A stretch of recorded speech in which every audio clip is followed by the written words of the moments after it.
this as he has been. And there's so much going on, I don't even know where to begin.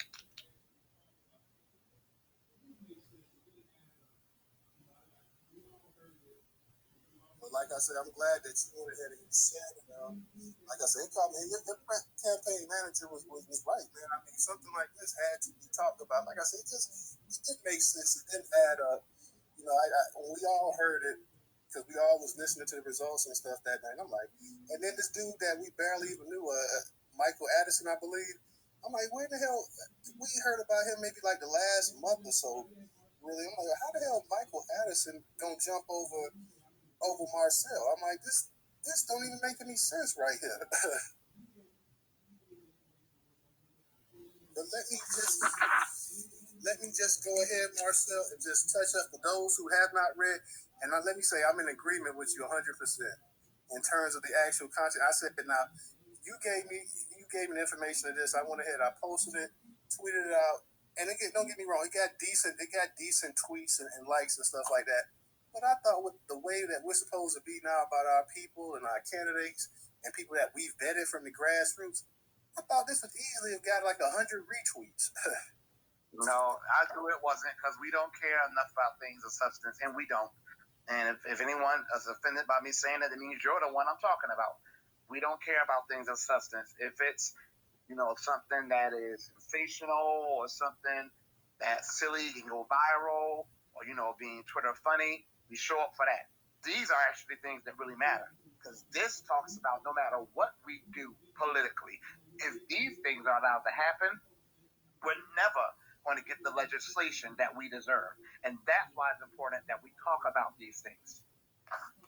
Yeah, you preaching to the choir. You talking Newstoter started off, and we were mainly, even though we did the news, we posted just as many news articles on Twitter as we did entertainment. But it was the entertainment articles that got all the traction. If I talked about anything dealing with black business or black news or politics and stuff like that, you might get a retweet. If I talked about Kim Kardashian and Kanye West having problems, I might get 15 retweets and stuff like that. I may get 100 people to actually go to that article and read it as compared to something that's going to be beneficial to you about black people, maybe two, three people. So definitely, you preaching to the choir here. I definitely understand. I just scratch my head sometimes. And I say, well, is it that we just don't want to read anymore? If it's not video based, we don't want to. Like, what is it? So definitely, I'm with you on that, bro. I'm gonna just touch on this article real quick. It's called "Sources Question Outcome of South Carolina's Sixth Congressional Election." This is from APSaints.com. Starts off, it says Greg Marcel Dixon had Clyburn on the ropes per one South Carolina Republican candidate.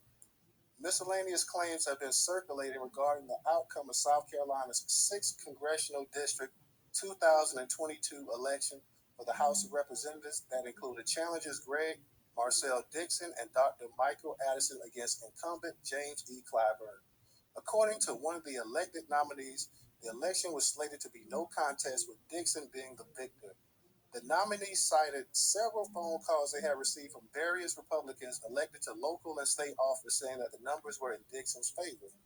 Furthermore, an article published on June 9, 2022 on Black News Daily, an online news curator cited an unnamed source from South Carolina stating that Dixon was projected to get over 50% of the vote on election day. Black News Daily's CEO, Stephanie Rose, has identified the author of the article as one of her male freelance journalists in Philadelphia. He stated the source was a media figure in South Carolina with connect from South Carolina Elections Commission. Ms. Rose has stated in spite of several efforts, the reporter has not responded to her inquiries about his intel. Adding to these claims is a recent dilemma with South Carolina 2022 GOP election in Greenville, South Carolina. In that election, Greenville County Council member Joe Dill, who lost to challenger Joey Russo by a little over 100 votes, alleged that there were several irregularities from voters being given incorrect information about where to vote to poll watchers, not being properly sworn into voting machines that were not calibrated correctly. There were also reports of tamper seals removed from the voting machines. The Greenville Republican Party voted to overturn the election, which was ultimately. Newstoter, I'm sorry to interrupt you, but I find it funny that Twitter's messing with this room. If you read the messages in the thread for this space, a lot of people are saying they can't hear it and keep getting kicked out. That is not a coincidence. I've never believed in coincidences, and I'm definitely not going to start now. Oh yeah, we've been having for the past few weeks. We've been having some real issues with these actual Twitter Spaces, man. Like from the time we had Secure the Tribe on here a couple weeks ago, we did a joint space with them. Maybe about 3 weeks ago or so. We've been having all kind of issues, man. That one night I had about 30, 40 people that was DMing and leaving comments saying about not being able to get in. So all I can say is that you guys can try to make sure that you got the latest Twitter update. That could help. Also, make sure if you don't get the all-in-one where you can go ahead and clear the cache out your phone. That may help, but other than that, I definitely believe Newstoter's been shadowed, man. So, with all that said, because last night you saw I was on the space and I ended up going out. I couldn't even unmute my mic at the end, so I had to call DJ up and tell him like go ahead and close it out because it would not let me unmute my mic. My mic was muted at the end of like the last 15, 20 minutes. So, but let me go ahead, Marcel, and just so they can and anybody comes up, you can go ahead and you see them, go ahead and let them speak if they want to speak or whatever. I just want everybody to hear what we're saying right here so they can kind of get an understanding because this is happening. This not only supposedly happened on the Democrat side with you, but also the Republicans. They also was having the same thing. And so there were also reports of tamper seals removed from the voting machines. The Greenville Republican Party voted to overturn the election, which was then ultimately overruled by the South Carolina Republican Party, whom then certified the election. This coincides with complaints made by some voters that Dixon's name had not appeared in some voting booths within South Carolina's District 6. Another incident leading to some doubt surrounding the election is the uncovering of a police report filed in 2020, Hampton Street in Columbia, South Carolina, 29204 at voting precinct located in the 6th district, where two males reported a tampered seal missing from over one of the data ports of a voting machine on the 24th of June, 2022. The site supervisor, Miss Alexander Stevens, explained to the reporting officer that the seal had to be removed to reboot the machine for the runoff election on June 28, 2022, and the seal was to the bottom of the machine. All of the aforementioned reports and incidents have resulted in Dixon's campaign officially filing a motion to protest the election results. Addison, the other Democrat in the race, went on record during a court hearing for the election protest, stating that he was treated unfairly by South Carolina Democratic Party political director Angela Clyburn Hannibal, James Clyburn's daughter. Coincidence or not, huh? Addison, along with Dixon, also cited how Trav Roberson, chairman of the South Carolina Democratic Party, publicly endorsed Clyburn for re-election on several occasions, whereas his role as a chair of the state's Democratic Party should have rendered him neutral, since Dixon and Addison, like Clyburn, both paid the party dues of $3,480 and hence should have received the same support from the South Carolina Democratic Party. Many people in South Carolina, already untrusting and cynical of the state's political atmosphere, now are even more suspicious of corruption that keeps the people the higher powers want in power by giving them promotion, now through possibly tampering voter machinery. So, in a nutshell, now Marcel, you said that it was actually that your campaign manager is actually the one that wanted you to actually move forward with all of this. Am I correct? I mean, yes, I have my doubts too, but I was like, they're so corrupt and crooked. They do their little backdoor meeting. It's almost hard to trace the dotted line back to them because they all cover each other. And now with this breaking news about Clyburn and this casino up there with the Catawba Native Americans, remember how I kept going on about how he was pretty much doing reparations for these Catawba Native Americans that used to enslave us? But he's going there sponsoring bills to make sure they get special protections, rights, privileges, and recognition. And then he had the audacity to give them 20 acres of land while Black Americans in South Carolina, the Gullah Geechee, has been getting robbed of our land. Now it comes out that his brother and Nikki Haley, who's a Republican, her husband, had possibly illegally are going to benefit and get too many shares from this casino that Native Americans should benefit from primarily. So my thing is, we all know it's dark money in politics. There's money to be made personally for Clyburn. He kept his hands clean by making it his brother, but you know that's going to be family wealth. That means he was going to make sure, whomever was going to make sure, the people in the over this casino, and you know there's other little pots he may have his hand in. They were going to make sure Clyburn won, because without him passing that 20 acres of land for the Native Americans, that casino was not going to get built. Do y'all really think it's just a coincidence that after having the vice president come down to endorse him and say we must send him back to Congress, now we're hearing that, and guess what? Newstoter, more breaking news has come out. I've been contacted by a large group of people who are working on issues of voter integrity. I now find out that the Republicans had complaints saying that these machines were faulty. And the one about the tamper sale, that happened in Richland County, not Greenville County. So that's two major counties in South Carolina. In Richland County, the majority of it is in my district. So both of those have people saying that the machines were not calibrated correctly. In Richland County, they said the tamper sales were missing. Once you remove the tamper sale, that machine is not secured for voting. So that's the way it's supposed to work. That's why the sale's there in the first place. Then you have people saying to me and now to other candidates that names of candidates were not appearing. Then you had Clyburn's daughter, the political director, who is supposed to be neutral, as is the chairman, a very anti-black person as far as I'm concerned, Trav Robertson, endorsing Clyburn when we paid Dr. Michael Addison and I our $3,480 the same way Clyburn paid them, but we should have been entitled to the same promotion and the same support and the same opportunities, which they did not. I have evidence right here in my bag. When we would go to events, they will put advertisements for Clyburn in the pamphlet and would not even tell me about the opportunity to have advertisement, but when Dr. Addison would ask them, they would not respond to his email. He has the email. Furthermore, now we are hearing that, as that article mentioned, that there was a police report actually filed about the tamper sales being removed. Why was this not made public? Should they not have just made this public, whether it's something there or not?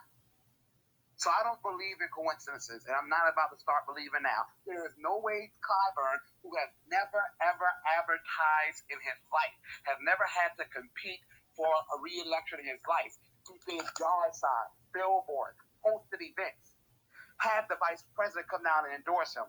I am not going to believe. I'm not saying I would have won, but 4% of the vote, he did all of that just for a guy who only got 4% of the votes. All those strategists, all those posters that work for him, they're that sorry that they let him spend all that money on a guy who's just going to get 4% of the votes. They let him get the vice president to come down to endorse him just for a guy who was never going to be a threat in the first place. This is not adding up. You got all these accusations about machines not being calibrated to the point where the Republican Party of Greenville actually threw it out. The South Carolina Republican Party, who is just as corrupt, well, no, not as quite as corrupt as the Democratic Party, but they certified the election because they too want who they want in office. But the good news is at least they heard it. I went to court about my concerns. I have not heard back from them since court date came. Dr. Michael Addison went there and he made a motion to proceed with us protesting the results. So I'm not believing in coincidences. You do not want to tell me that someone, maybe someone involved with this casino, or other things that Clyburn, he may be involved with, they have interest, economic interest in making sure he stays in office. And they did exactly that. The Republicans and Democrats use the same machine. So if the Republican Party is supporting all these issues and the Democrats use the same machines, how come we ain't heard nothing from the Democratic side? until now. And the Democrats are the main one telling everybody with Trump and stuff that Trump was just making up excuses and that the election was fair and this and that. One thing we know about American politics from the beginning of the time since they've been holding election over here, that politics is as crooked as it comes, and there've been all type of elections where people done got ripped off. Going back to the Kennedys, going back in 2000 when George W. Bush, when he became president, and they end up stealing the state of Florida from Al Gore. So you constantly, whether it's the Democratic side or it's the Republican side, you constantly have these underhanded tactics used in politics. Like they say, politics is one of the dirtiest businesses that you can get involved in. So what you're saying here, man, I mean, like I said, when you hit me with this information, I just was like, well, man, we need to actually hold a space on this and actually talk about this and whatnot. Let me ask you one quick question, Marcel, because we know Clyburn is getting up there in age, and in terms, because like I like to see you hold any office up there, whether it's being a mayor, whether it's being a county commissioner, city commissioner. Are you open to running for any other office besides just congressman too, or is it just pretty much congressman? No, I'm running for federal and federal only. If I don't run for the House, then I run for the Senate. If I don't run for the Senate, then I run for the presidency. I'm not running local, and I'm not going to be convinced to do it. Our people are at a crisis, okay? I'm not trying to just make sure my little corner of South Carolina is okay. We don't have time. Build up a name for 5 years. 5 years after that, I don't have time for that. We are in a crisis mode. We talk like we're in a crisis mode, but then we don't want to act like it. If we don't want to talk like it, then we got to act like it. We don't got no damn time for a 10-year plan. Even if I'm not victorious, pushing my message, pushing my platform, it's going to do us more political good than running in a little small fight in South Carolina and winning and then being stuck there and handicapped there. Because once they get you there, they're not going to let you go any further than there. If I'm going to aim, I'm going to aim high. No doubt. I was always curious about that. I was like, well, would Marcel consider even possibly running for mayor or something like that? But like you say, you have your eyes are set on the actual federal level. So, hey, that's what it is. Our people need it. Every other group is getting federal policies. No other group is settling for just local initiatives. What they usually do, they will get local resources and they get federal resources too. But if they can't get one of the two, then they go for federal. We deserve nothing less. We are in an existential crisis, so we need to act like it. And if nothing else, even if I'm not victorious, my message, it has to be pushed. And the reason why I strongly feel something happened is they want us to believe our message is not a winning message. Okay?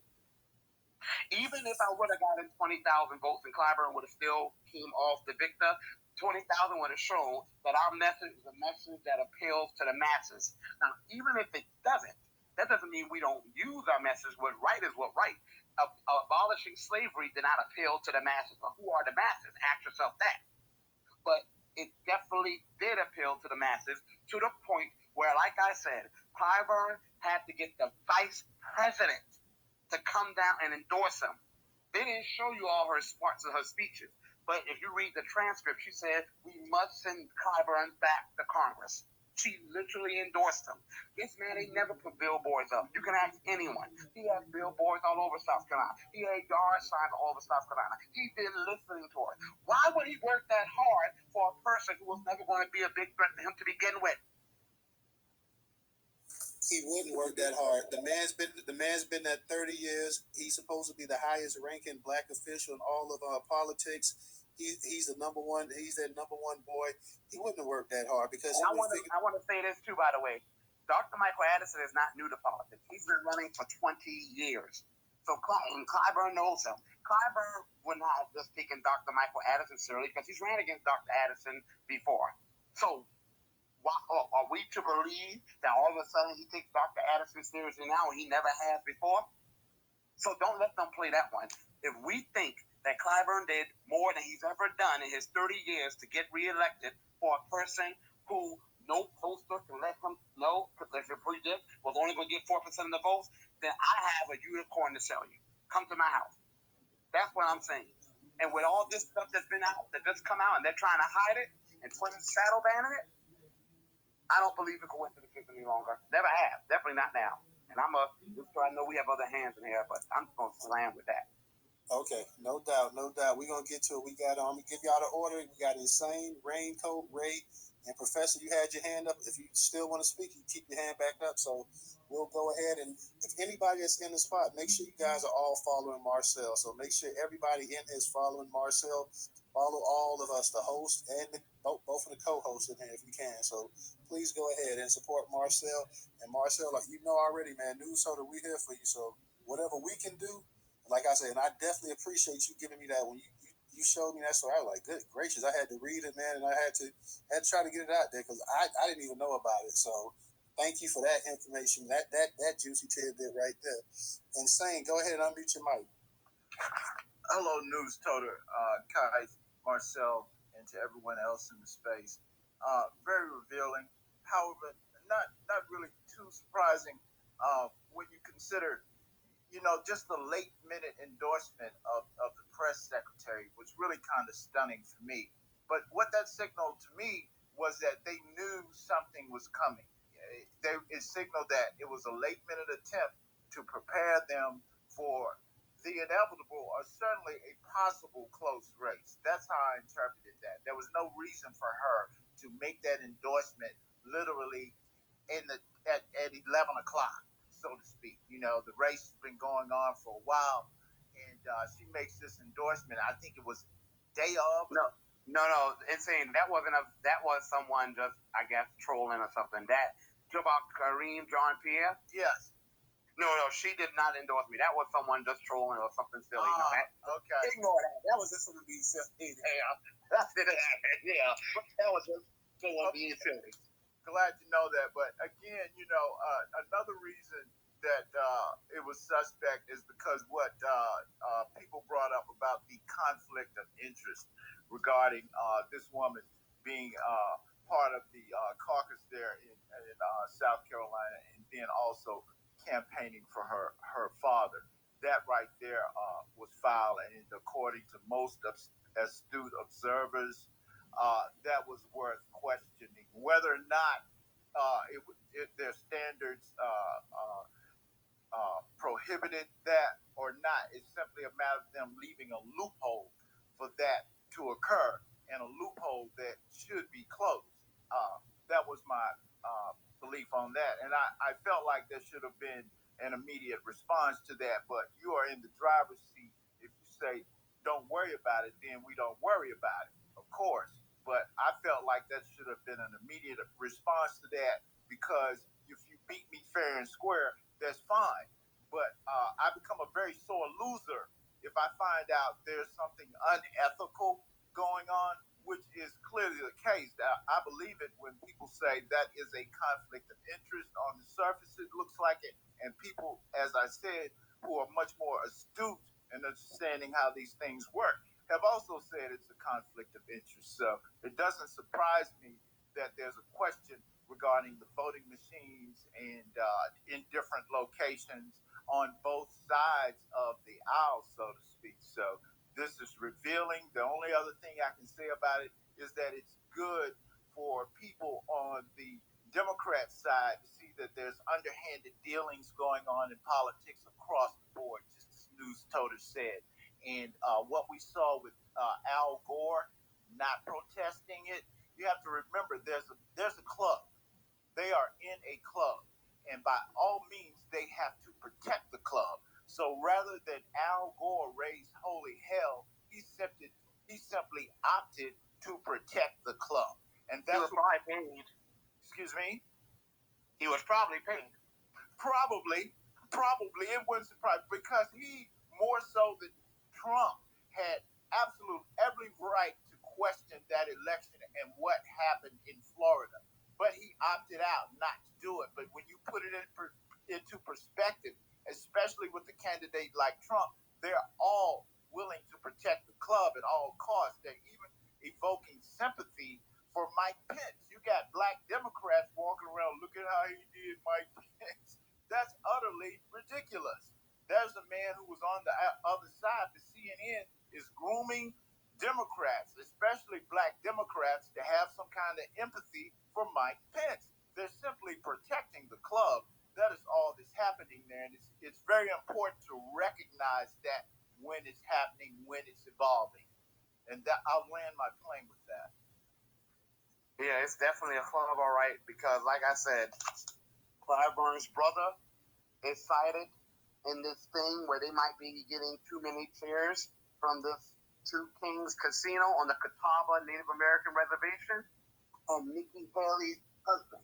One of them is the brother of a black Democrat. The other one is the husband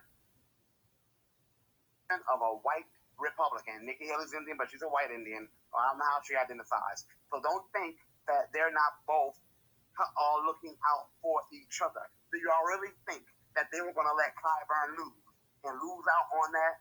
What, how much, hundreds of thousands or millions of dollars that his family will stand to get from this casino? They're all benefiting. Many people will get millions from this. And he's the one that he wrote the bill and got them the 20 acres on which to build this casino. And right after the election, this story comes out. We're not seeing this here. Soon after the election, this story comes out that now his brother probably has too many shares in this casino. I don't know who's next, y'all. I don't know. That would be me, sir. I don't know if you remember this, but I told you, I said this was a sham. The whole thing was a sham. You said, I believe so too. I don't know if you have already put in the paperwork, but who listens to your message and not want to vote for you? I don't want my land back that they stole from me, and I don't want to be treated any better. Man, who believes that nonsense? That was a crock of crap.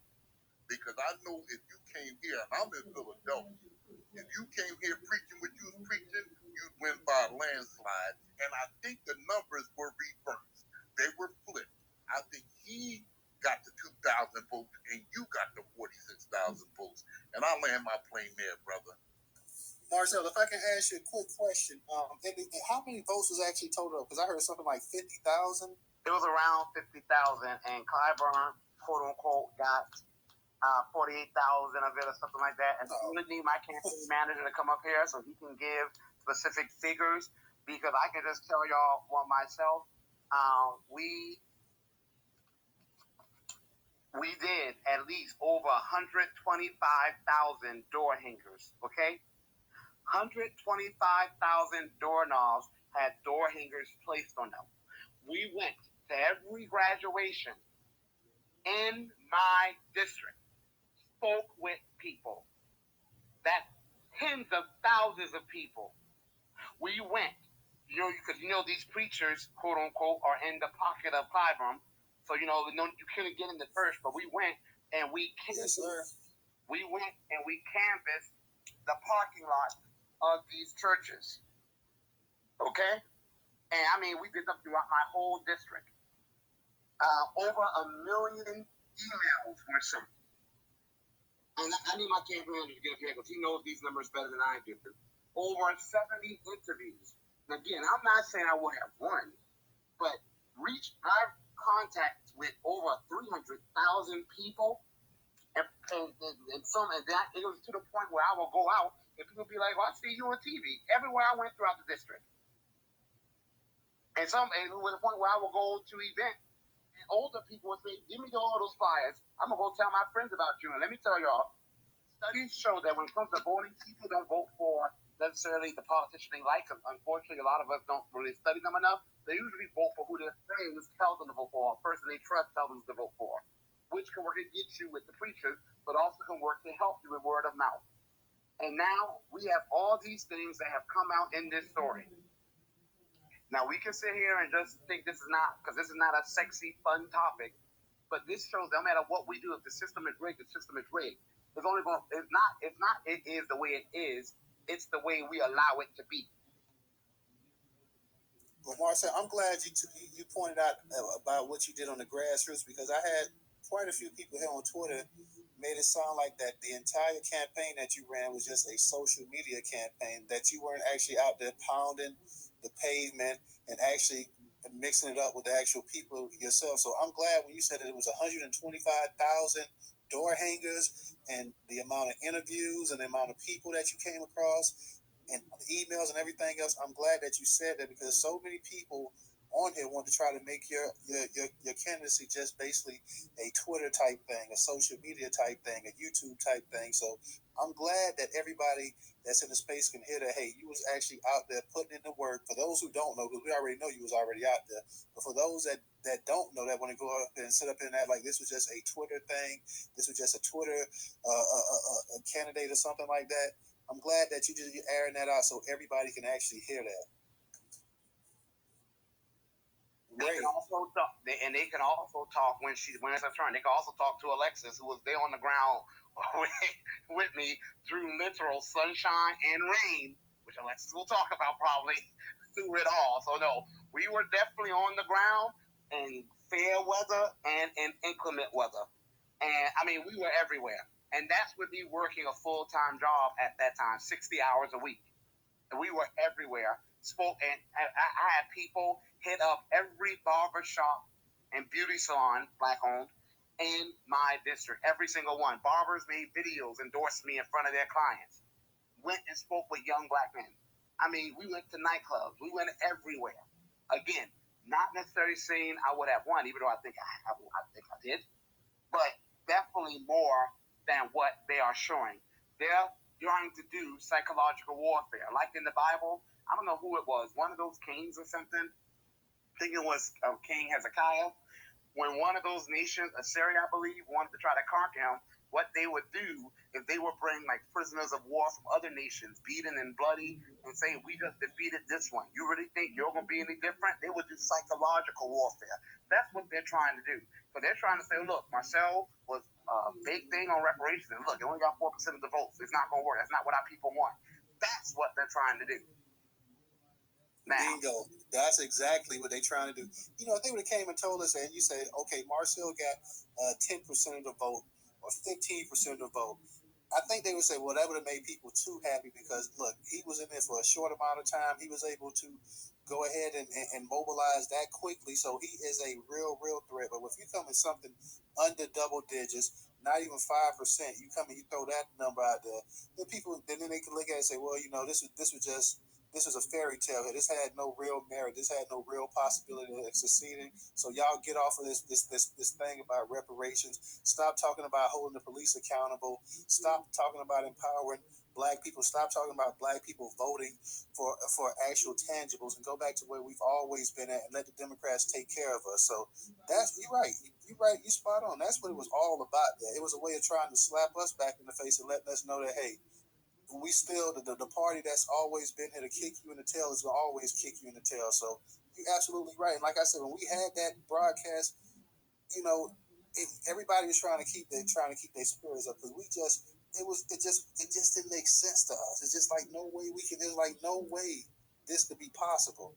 We're not saying that, hey, Marcel, we knew that you were underdog. We're not saying that Marcel won or not, but don't sit here and tell us nobody. I told people that I have never seen in modern election times that they fly a vice president out because I'm sure as Kamala's been all over the world, I'm sure she didn't have to like go to South Carolina to sightsee. So let's stop it. She didn't just go there for her health. She went there because she came here for the collard greens. Yeah, I mean, come on, man. Jim Clyburn helped win the election for Biden, and Biden them did everything they could. They did not want to lose that spot, that seat.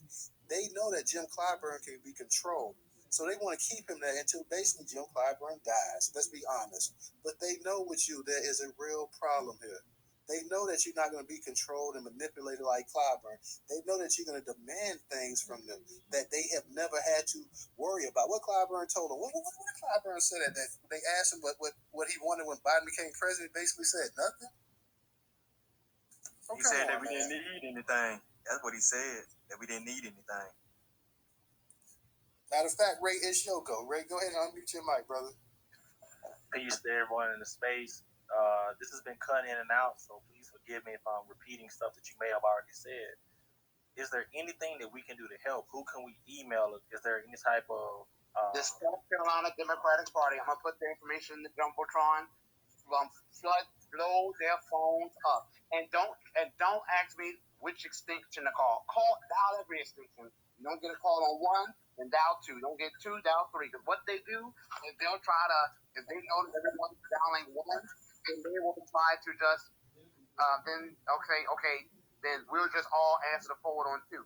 So call every extension. The South Carolina Democratic Party can look into this, but they're not feeling any pressure to do so.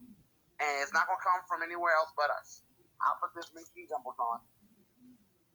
Definitely do that. And not only call, y'all, go ahead and tweet it out, man, too. I mean, so many of us on social media, on Twitter especially, you got people that's on Twitter 10, 12 hours a day.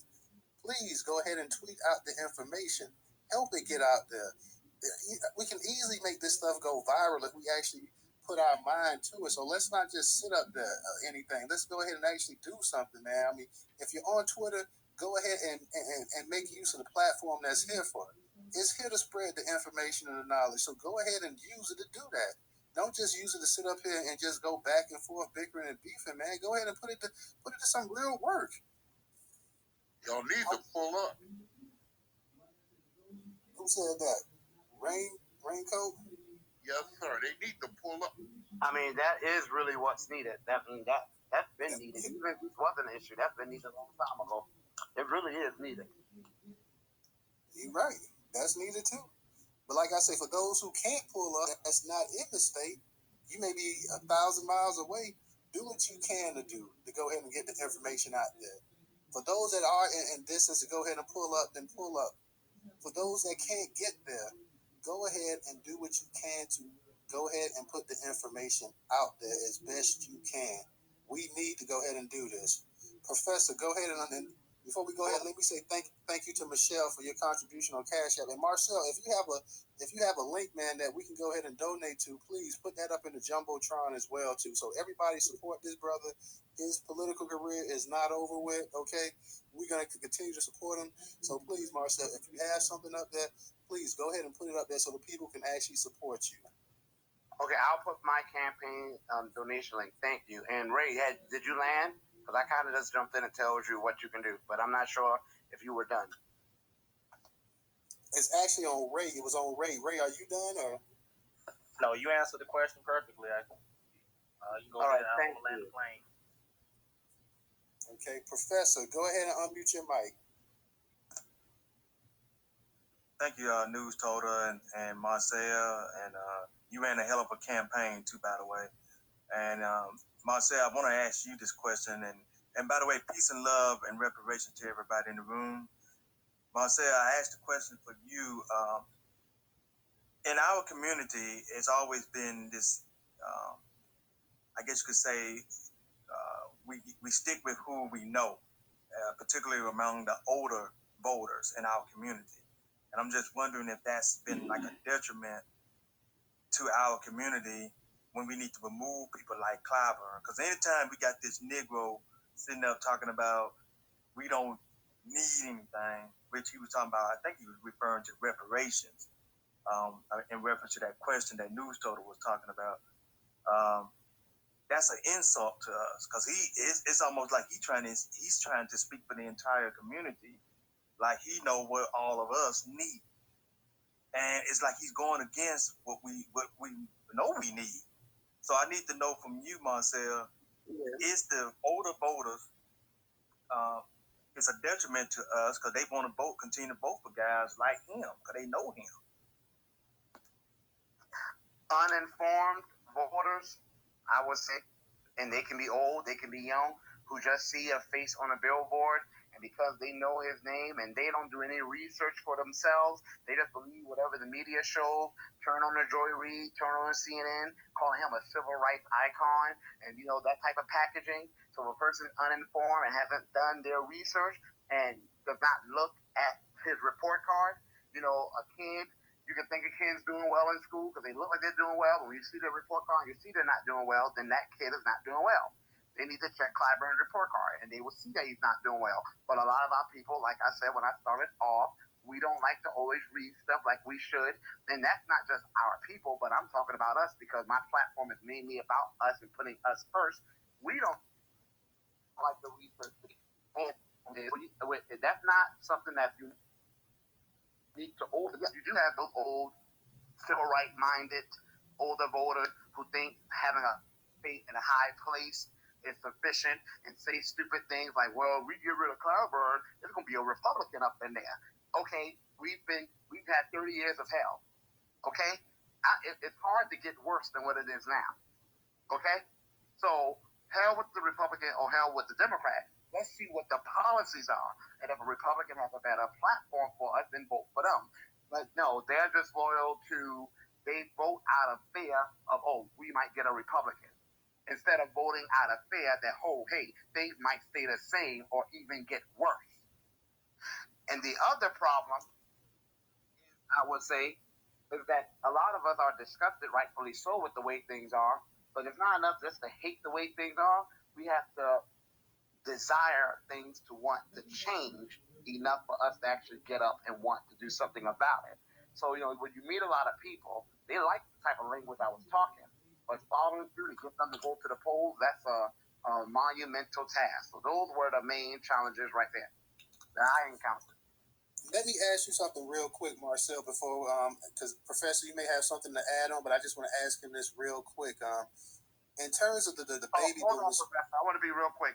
There's the other side. There are the coons and the sellout and the dummies who know this man ain't good for us, but they just gonna vote for him anyway. Yes, those ones do exist. And then you have the ones who are selfish. Like I said, he's benefiting them financially. So their attitude is the rest of us could be outside of the rain, but they're going to be in the mansion enjoying a 7-course meal. And that's a lot of these older black men in South Carolina. Not the majority, but a lot of them are like that, who are doing pretty good for themselves. They want to keep their comfort even when they see the majority of us are suffering. And what they'll do is blame it on us and not blame it on the people who will be representing and standing up for us. We may not like to hear that, but a lot of them are not our elders. A lot of them are our elders. Just to add on to that, Marcel, in terms of, because we know the baby boomer population is slowly starting to diminish, and at one time they were the largest voting bloc in the country. I believe that's no longer the case. I want to say I believe the millennials actually have a larger voting bloc than them now. How important is it for you to get the other generations to actually make up for that in terms of getting the Generation X and the millennials and Generation Z in terms of trying to combat the baby boomers who for 60 years have been just on a Democrat plantation and aren't going anywhere anytime soon? How vital is that? It's extremely vital, and that's one of the hardest tasks is reaching the other generations. Because the baby boomers in the South, at least, you can still find a lot of them in the church, but it has declined. But the millennials are not in churches like that. And people, if they go to the college campuses, yes, you will find a lot there, but majority of our people are not in college either. Okay? So you really have to reach out to people on social media advertising, which is hard because a lot of times social media, especially when it's something pro-black American, they will flag it and not allow you to post it. So what has to happen is y'all have to become like with the campaigns at least, ambassadors. Because that's really, really the only form of social media advertising we're able to get. And of course, TV, television ads, billboards, and yard signs are gold too. They definitely work. But those things cost, as Alexis could tell you, a massive amount of money. Like we can raise $20,000 in a week, and by the next few hours, we can spend $15,000 of it. Alexis could tell you, you'll be like, where did the money even go? So donations is ultimately what's extremely important. I hate when I first started off, I had this noble idea of, I wasn't going to ask for donations. My people are struggling. I should be asking them. That quickly got off that real quick. Unfortunately, votes win, but money gets you to the victory. So that's kind of how it goes. Yeah, if you're in politics, you got to have donors. You got to have donations coming in, else you're just not gonna be able to make it. Nobody funds their own campaign unless you're a billionaire like Ross Perot was back in the 90s or somebody like that. You just don't fund your campaigns out your own pocket. So you got to have that donor base. So definitely, and whenever you're ready, man, whenever you just let me know, you create a banner, whatever, we can put it on Newstoter or whatever. So we can, I'm down for it. So if you, whenever you run again, are you ready to go ahead and do it or whatever, let me know, create a banner. We can put it in the sidebar. We can put it in the head of the website or whatever, and we can go ahead and do that. So we definitely here to support you and definitely here to push it, and we can do it for free for you. So just let me know whenever you're ready to do that step, and I'm here. Professor, did you have anything else you wanted to add? Yes, I just gonna say, Marcel, I wish we could have somebody like you here. I'm in Alabama, so you tell where I'm at. Dead state, Republican, everything Republican. So to even get a movement going here would be such a struggle because everything's controlled by them. And it's been like this now for 30 years. And I wish it was a way. I'm sorry. Go ahead. I'm sorry. No, I was just going to say, I wish it was a way to get these folks up out of here because I'm not saying that I'm down with the Democrats, but I'm definitely not down with the Republicans. And this state has not done anything since these folks have been in power. This state here is only getting worse. We last in education. No, I was just gonna say we did last in education, and then you just name it, we did last in everything. But I landed right there. Thank you. Yeah, I want to say just for people to know, California is a majority Democratic state, and 60% of the homeless are black. The Black Americans only like 3-4% of the population. So it's policy, never party. And I can imagine Alabama has some of the similar issues as South Carolina. But y'all, I know we got to get to these hands, so I'm gonna bite my tongue and so we get these hands moving. No doubt. Alexis, you're next. Go ahead and unmute your mic. Hi, everyone. Hi, Marcel. Hi, Newstoter. Thanks for having this. Hey, Alexis. Hey, I wanted to make two really funny comments, like little comments real quick before I get into what I wanted to talk about around the topic. Newstoter, or you could absolutely do what Donald Trump did and have CNN, MSC, and Fox News pay for your campaign for you by covering every time you take a poop. That's what you could do as well if you don't have money, right? And then Professor, definitely hit me up offline. I'm in Alabama as well. But to the topic around the election being stolen, robbed, however you want to call it, I think one of the things that we haven't talked about yet, Marcel, and I think we all knew it when it happened, is remember, and you can confirm this if you agree or tell me I'm absolutely off base, there was no early voting that was going to happen in South Carolina, right or wrong, Marcel? Absolutely right. And now, an insider told me it was on the way, but it was a time that was not something that was known. Mm-hmm. And so, because James Clyburn is a known entity, right? Like everybody knows who he is. It's been over 30 years. We're continuing to build up the recognition of who we are, and all of a sudden, the Republican governor is like, "Yeah, we're going to have some early voting go on." Of course, that's going to swing against us. It's going to go towards Clyburn's favor. And we know very well that this is not something that was done just because that Republican governor is super happy to have Clyburn in there because, as someone talked about earlier, they're all in a club, they're all in the good old boy system together. And so I think that was one of the things that was a big obstacle that we were going to have to overcome. And Marcel's listed out all the other items up here, but I just wanted to put that out there, that we don't forget that early voting was not supposed to happen. Then it was decided to happen. And that definitely was going to skew towards Clyburn's favor. That was all I wanted to share, Marcel. Alexis, I see that you're not following Newstoter, so make sure if you want to stay up to date on Black news in America, you go ahead and you follow Newstoter. I'll follow you back. Newstoter is the largest curator of Black news to date in America, so definitely stay up to date on that Black news, politics, lifestyle, culture. Hell, we even got entertainment in there as well, so please go ahead and support the new Black media, support the largest curator of Black news today in America as well. Mr. Leon, go ahead and unmute your mic. Thank you, Newstoter, Marcel. We got Kit and Alexis, Ray. How y'all doing tonight? Brother Marcel, man, I remember you right back when you just said, you know what, screw this, I'm going to run. And I'm glad you did, man, and I'm glad you're still going to run because I do believe your work is not done, my brother. Not even close. This is just a stepping stone, and Clyburn, whether he's still around or not in 2024, better be really, really nervous. But on that note, I hosted a space for Marcel for the results, a results space, and a couple of I'm trying to think of who did I use. Well, a couple of the major media because I'm not from South Carolina, so I had to kind of go on the major media just to see how the results were being played out. And I would say right before the first hour came in, I was actually kind of like, this ain't right. Like how Clyburn got 20,000 votes within the first hour, Even and then let me. Sorry, and Michael Addison, who's a buffer shield that nobody know who the hell he was, popped up within the last 3 months because we thought it was just only going to be Marcel and Clyburn. No, hold on. Hey, wait. I have Leon, hold on 1 second.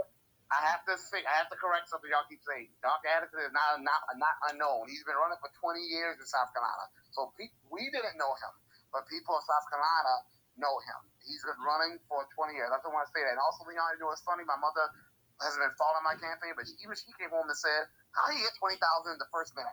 She was like, "That don't seem right." So you're not alone. Okay. Yes, it wasn't right. It just made no sense, you know. And I remember earlier you were reporting about how I guess it was some polling places had your name screwed up and not on the list and all that. And I was like, oh boy, here we go. They're definitely trying to put the fix on Marcel here. And I think they did, brother. It's just the numbers at the end of the day, the end of the results, numbers are not jiving. They're not jiving. They're still not jiving with me. And anybody else that has at least an inkling of common sense in their head could just tell the numbers are not jiving. Be that as may, I think you ran a phenomenal campaign. We in the grassroots all know you did. No matter if you Adolph's B1, Freedman, Security Trial, you ran a hell of a campaign. I just can't wait to see the next move you're going to make. Like I said, I'm sure you're probably going to run again, but I don't want to really put too many words in your mouth because I could be wrong or I could be right. But I'll let you decide on that. And I've already announced. That's why I'm asking for donations if anyone can in the Jumbotron. Donate to the brother so we can keep the momentum going. All right. Well, thanks again, Marcel. I will be donating to you again. Thanks, Newstoter, and I'll land there. No doubt. Thank you, Leon. And I want to say this about the space right now. Great space we got going on. Shantae, I'm going to get to you. You're next. We got Shantae English and the same. Great space we got going on. So much information. We're talking about major national news, really world news. We talk about education. We talk about arts and culture. We talking about family. We talking about all of this stuff, lifestyle. And we had a great space yesterday. A space that we was trying to fuse a lot of issues and stuff like that. Let me just go ahead and say I enjoyed yesterday's space. I enjoyed all the people that came up. It was so many people that we couldn't even keep up with it. So many people that was in the queue that it was just ridiculous yesterday. We couldn't. Some people got tired of waiting. They end up leaving and whatnot. But here's the thing: yesterday's space, and this is just my opinion and my personal belief, it's not more important than this space tonight. This space tonight is about you as a people, as a race, as a group. You know, I don't have a problem. I know everybody has different spaces they go to and this and that. But this is breaking news. This is national news. This is black news. Okay, this is cutting right to the core. Oh, we talk about white supremacy. Yeah, I don't care that Jim Clyburn is black. Jim Clyburn is still a puppet. Jim Clyburn gets told what to do, and he does it, and he does it well. And for the fact that, I don't see the amount of people rushing up, and don't get me wrong, we got a good amount of speakers so far. But yesterday, everybody was damn near beating over the other person to get up and talk about something really, to me, that's really insignificant. That's my personal belief. That's my personal opinion. Yesterday, that the space that we held yesterday was really, compared to the news that we dropping now, is really irrelevant. And that's not to say that's not taking a shot at anybody who labels himself as FBA or Negro or Freedom or anything like that. Because like I said yesterday, no matter what you label yourself, no matter what you call yourself, you can call yourself a Martian. If your paperwork goes back to the slavery fields in America, if you're a descendant of slaves, it doesn't matter if you call yourself a mud guppy. You still tie them reparations. So to me, that I don't care what anybody calls himself. I call myself a Black American. I know that on both sides of my family, we come from slaves in this country. So any other title or anything like that doesn't make any difference to me. But the fact that you had a man who potentially could have been the next damn congressman of the United States and would have been replacing the most powerful black man in politics. And the fact that we are sitting up there and, it's just so nonchalant, like, okay, yeah, well, whatever. What does that say about us as a people, man? What does that say? We sit up here and we talk about the images that white people put out on us in the media. We talk about why they don't put serious movies out and why they don't do this and why they don't do that. Yeah, when we had the power to do this stuff ourselves, we just sit back and take a back seat. This is troubling here. This is upsetting here. The fact, like I said, that we had a feud that we was trying to squash yesterday, and everybody, you know what I'm saying, wanted to speak on. Everybody wanted to say about it. Okay, good. Tonight is a knowledge night. Tonight is something that, that, like I say, it's for the actual family. Everybody got up here and stood behind Marcel. I would figure everybody that's in this space for the most part, I'm sure there's some people that may not just came to listen. Most of the people in this space supported Marcel. From day one, Newstoter, when I heard Marcel on Tariq Nasheed's Twitter space, I said, this is a brother I can get with right here. Instantly, this was my candidate here. This is my dude right here. This is my man right here. I had to ride for this brother.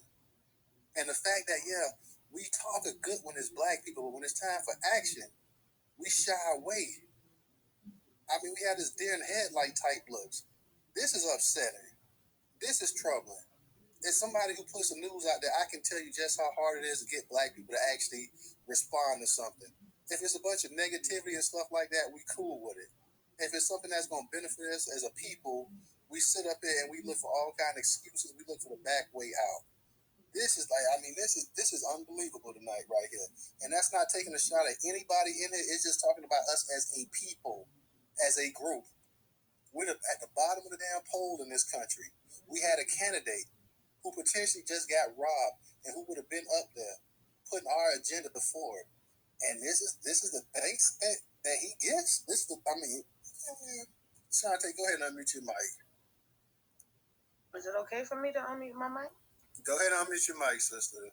All right. Marcel, can I ask you a question? Then don't be mad at me, okay? Oh, never. Go ahead. All right, good. So, I was wondering, through everything that you've been through and making sure that you push our agenda, I love you. I gotta say that. Within that, did anybody try to reach out to you, like any politician, like, yo, you did the good, we respect for everything that you do. Did anybody reach out to you? Believe it or not, a lot of the black politicians did. So as much as we like to say our people be cooling in and be all cold, a lot of them behind the scenes, they will use little messaging apps where the message would disappear because unfortunately, y'all, everybody's not as dumb as me. They want to, I guess, put it on the line and they gotta keep their careers and stuff, blah, blah, blah, blah. But a lot of them did. And I'll be there setting things aflame and calling things out. I was like, okay, I know these people can't stand my guts. No. And I was saying, because it's one going to school, Nicola. I don't even know if Nicola might even be in this space. Nicola will be like, oh, no. Opposite. They love you. Everyone's like, oh my God, where has this guy been? And everyone will be like, oh, when did he go to school for political science? And no, Nicole will be like, no, we ain't got no school for this. That's just how he has his path for his people. So a lot of the black politicians did. A lot of the white Republicans did too. Now, is it because they love reparations so much? No, but they hate Clyburn. It's amazing. Can be a stronger motivator than love but now they may have reached out and said, "You're doing a good job, and I want to see it in your hands." But support was not to be founded, and I'm sure that's because of their own interests, their own interest in maintaining their positions. A lot of them tell me that, I'm just like you, I'm just quiet.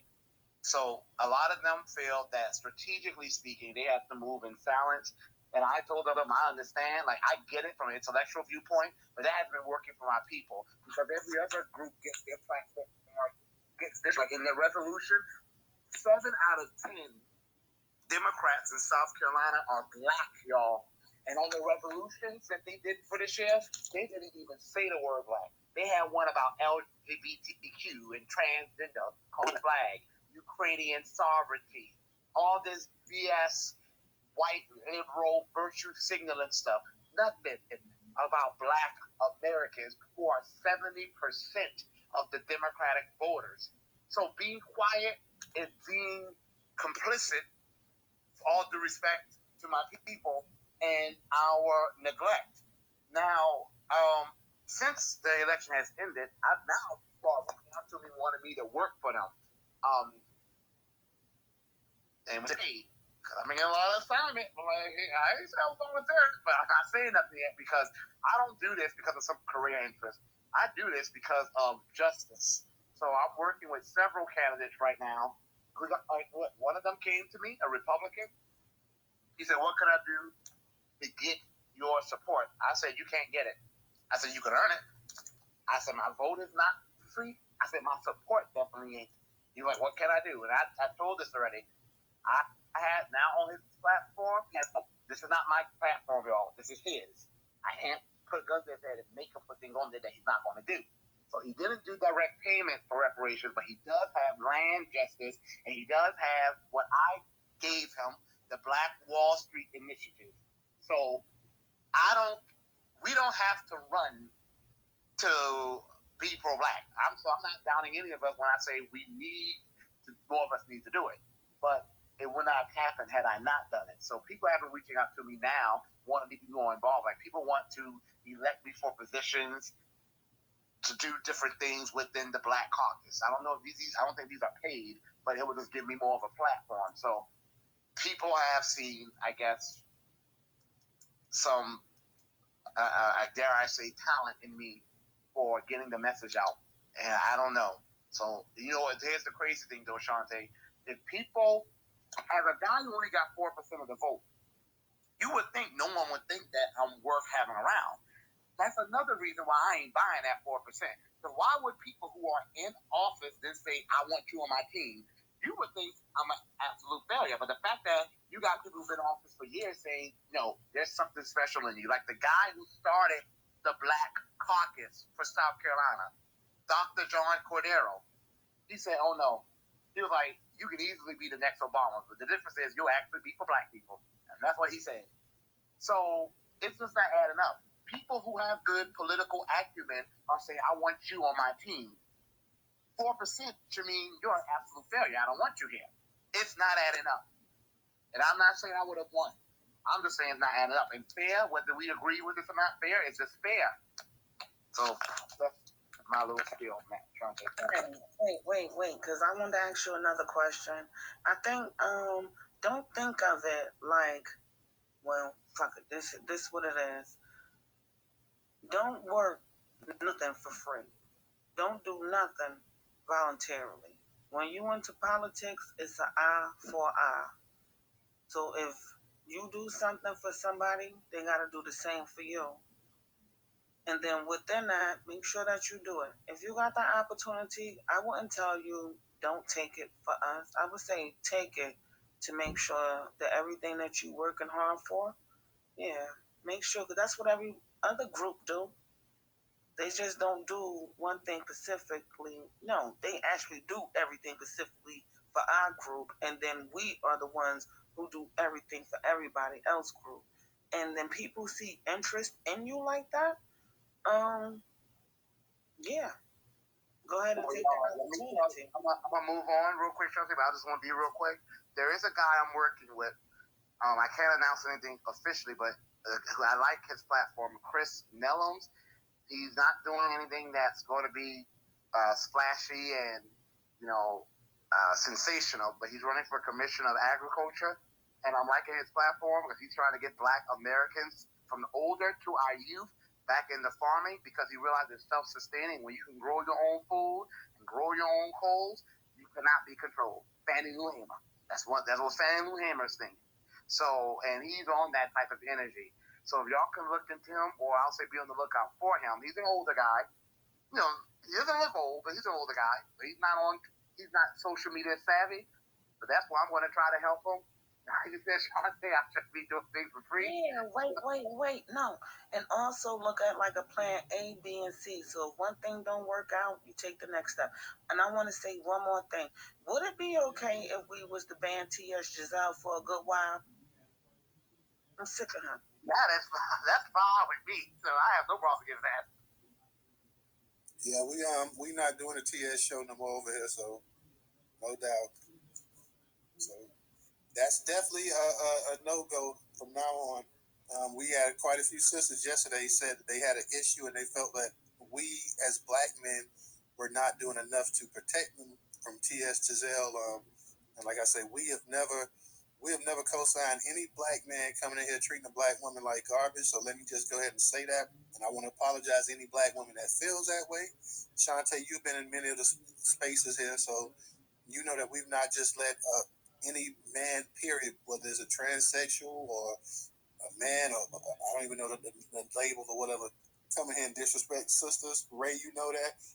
Everybody knows that, so we just want to go ahead and put that out there. But TS does come and does come and trolls the room, so just off a topic. So we're definitely going to be moving away from that.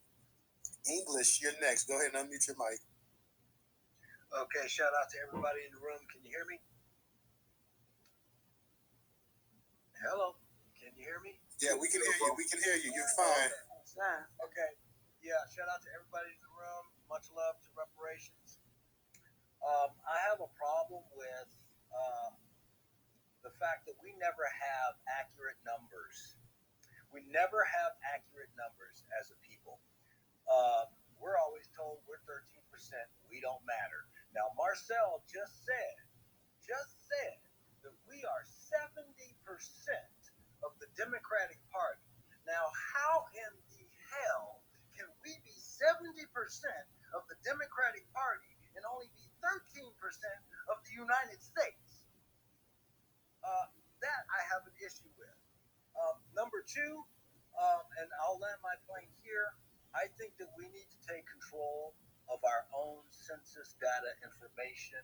I put a tweet out earlier listening to this room suggesting that we get South Carolinians to send a message. Maybe we should do it on the newspaper.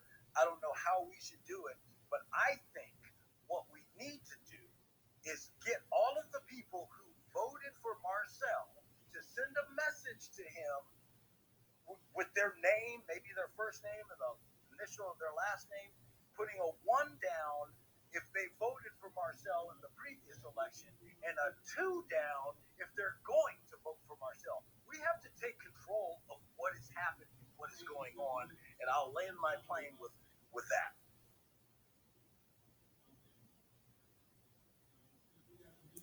Was that it for you, English? You got anything else you want to add? Did you hear me? I actually stepped away from a second, so I'm sorry about that. No, he landed his plane. Okay. Since we have some new speakers up, we got Davey and Phoenix, then we'll get to you insane. So let's let Davey and Phoenix go. Davey, you go first. Newstoter, you can move me down, man. Make room for everybody else. Well, everybody else is gone, so if you want to, if not, I can go Phoenix, and then I can go you or Phoenix and Sane. I'll go because I'm on my way to an appointment and I won't be able to speak in a minute. But okay. Peace and love to the room, peace and love to reparations, peace and love to Newstoter and Marcel and the whole family. Marcel, we know that it was stolen, so we have to address that and see what kind of legal things we can do. Because I know that on that day we were calling feverishly to the board of elections in South Carolina.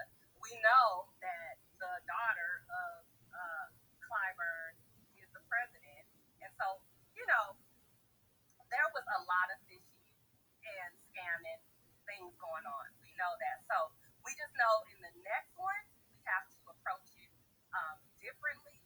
And I'm sure, there's strategies being formed and talked about. But yes, I do believe that you were robbed.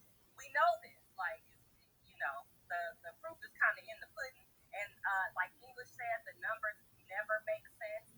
And if we were the population, like they said, 13%, then they wouldn't be trying to clamor for our support. Like we literally got Biden and Kamala elected. They always say it. So the best thing that we can do is not support them any longer. And let's see how that works. Like, I'm talking about on a federal level. Now, I am a proponent for doing things in your local, getting these judges out, getting these prosecutors out, depending on what's going on in your city and state.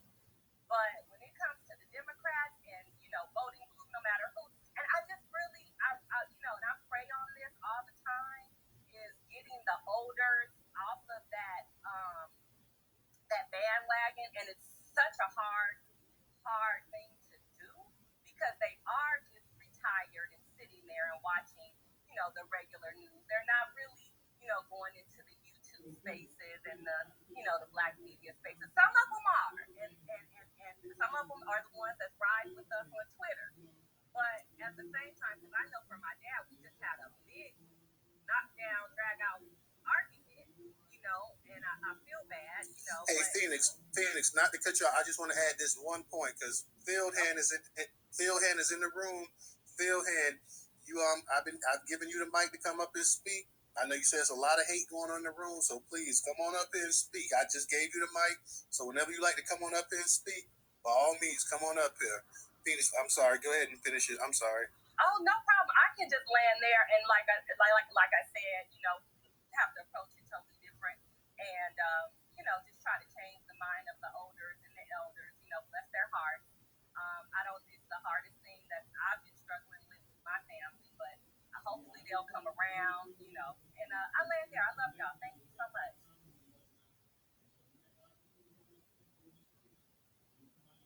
Thank you, Phoenix. Hey, Sister Phoenix, this DJ Kai Productions. Get with me in the background. I got an idea for you, okay? Yeah, I know Phil Hand has been sending some messages and whatnot, commenting and whatnot. And so when you got the opportunity to come and speak, you in the space. I don't know if you might have left, but come on up here and speak. So since there's so much hate, go ahead and educate us all, please, by all means. Educate us and let us know that what we're missing. So please, Phil Hand, if you're still up in the spot, come on up here and grab the mic. We be respectful. So come on up here and get the mic. Just real quick, everybody's, I know a lot of folks assume or think that Twitter is really the issue, but not 9 times out of 10, it's your phone. Your phone is not optimized.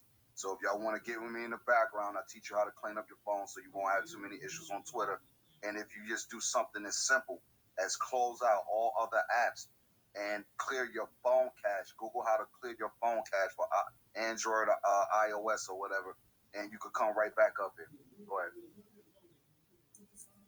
Hey, Davey, do you want to go or you want to sing to go?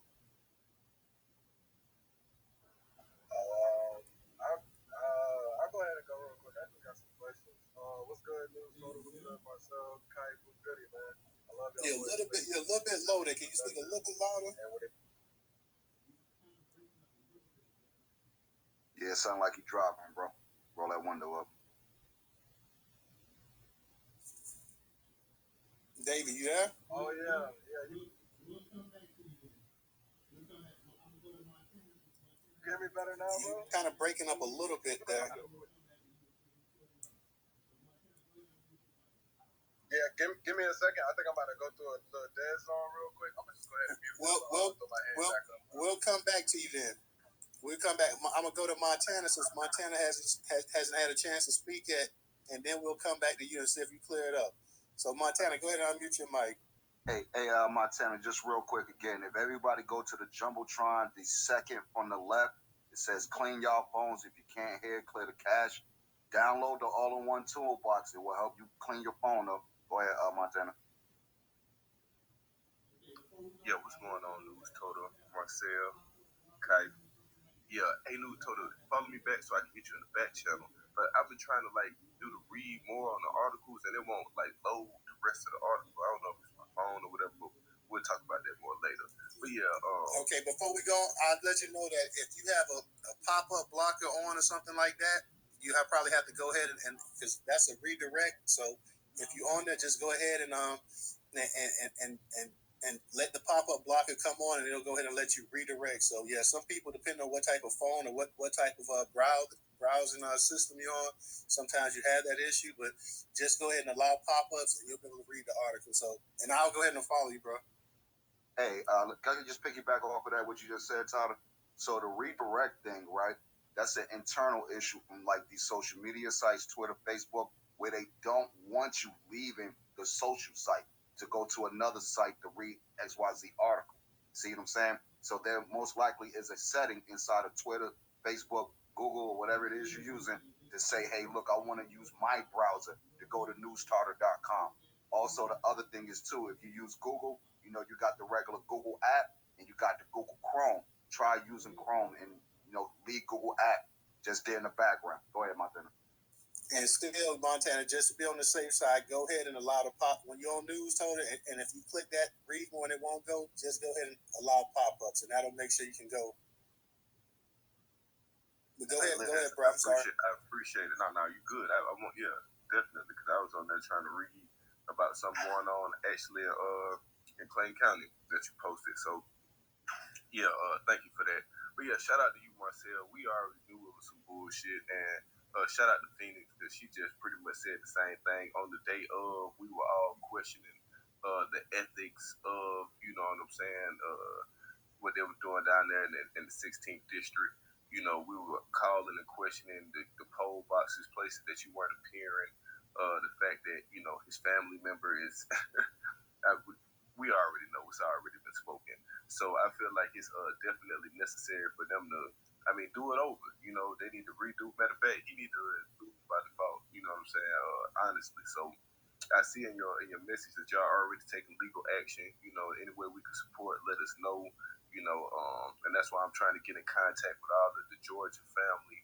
So we can start, putting things together, as well as South Carolina, because it's right there. And I feel like this. You know what's going on. So we're gonna talk some more. But Marcel for Congress, you know what I'm saying? Marcel Day, we already know you won that day, man. It was we knew that, but I'm glad that we're gonna go ahead and get some straightening about it. Shout out to the family. Shout out to you, Newstoter, once again for holding the space.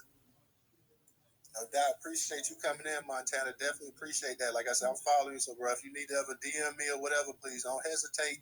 And that's what I meant to tell everybody also, because depending on the actual phone you're on and whatnot, like DJ said, if you click on the actual article to read more, because we are, even though we're the largest curator of Black news today, we're also a news portal. So we deliver you to actual other Black-owned media sites, as well as we have curators who actually curate from major news outlets as well. So you'll see sometimes CNN and Fox and MSNBC and the Washington Post and everybody on Newstoter. So please, when you click that read more, if you click it a couple times and it's not opening, then go ahead and you may even see the pop-up blocker thing. Go ahead and allow pop-up blockers redirect, and you can go ahead and you can finish reading that article. So once again, peace to you, Montana. Appreciate you coming through and whatnot.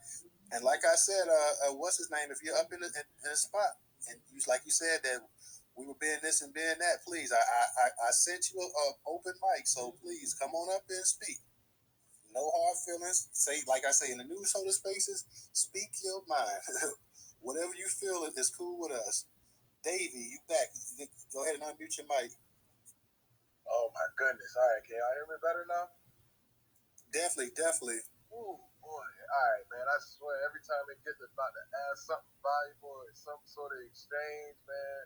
All right, but I got a question for any of hosts, but someone my particular to Marcel. I wanted to know what was his motivation for running for that specific position versus any other, and also when it comes down to, I know a couple of people who are interested in running for stuff, but they kind of really don't know where to go or where to be most valuable. What are some of the other seats, be it state, be it federal, be it city, that we see that is going to be important when it comes down to having representation in all three branches. And that'll be it for me. I'm gonna be here listening for that. One of the reasons why I ran specifically in Clyburn because of what he represents. The type of thing that we hate the most. A black face in a high place doing absolutely nothing for us, but then having the audacity to have the attitude that he cannot be questioned and getting all these accolades when he's not only not done anything for us, he's actually done things that have deeply, deeply hurt us. Then he stands in the way of policies that will benefit us. And then when you hold him accountable, people want to blame the Republicans. Hell, damn that. If you can give him credit for the so-called good he's done, then he has to take responsibility for the bad that he has failed to eliminate. And the other thing is our people have this attitude that the Democrats are not supposed to be held accountable. That's one of the reasons why I ran against him. To let them know that you are going to be held accountable by the people who should have held you accountable a long time ago, Black Americans, especially someone from your district. Now, that's why I chose to go federal. Federal policies are all encompassing. I know there's this myth out here that states control federal. No, they cannot. This has been shown 1,000 times. The states can add to what the federal government gives, but they cannot just band together and nullify. That's been done away with a long time ago. So federal protection is all encompassing. Okay? You can do, the federal government has a far, far, far larger, technically an unlimited pocketbook that can give our community the resources we deserve. So reparations should be federal, so should my campaign. All right. Who was that? Davey said that, I believe. Also, let me give a shout out to Leon for your contribution on Cash App. Thank you, Leon. Thank you. Thank you to everybody who supported. If you're in the spot, if you're in here, please make sure you follow the host, Newstoter, follow Kid Productions, also follow Marcel. Make sure that you follow the host and the two co-hosts. And also, if you can, we need this brother up in politics. Please go ahead and donate to his campaign. Donate to his campaign. We're asking you please to go ahead and donate, support. Definitely show some support and some love to Marcel. If you got $1 that you can afford, you can also toss it to the largest curator of Black news today in America, which is Newstoter. Newstoter.com. We have the Venmo and PayPal up in the Jumbotron, as well as the actual Cash App, which is $Newstoter. Like I say, we ain't asking for a whole lot. If you got $1, we like the collection plate. If you just got $1, that is more than sufficient. We understand how our people are hurting.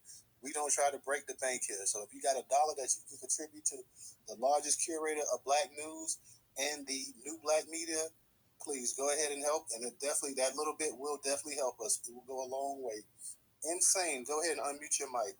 Oh, can I add one more real quick? Hey, could y'all y'all have like a set hashtag or something? I'm working on a Twitter bot that's just gonna be retweeting and liking and stuff like that, man. If y'all got a set hashtag that y'all want to use or something like that, man, y'all just hit me up and I'll be able to throw that out there.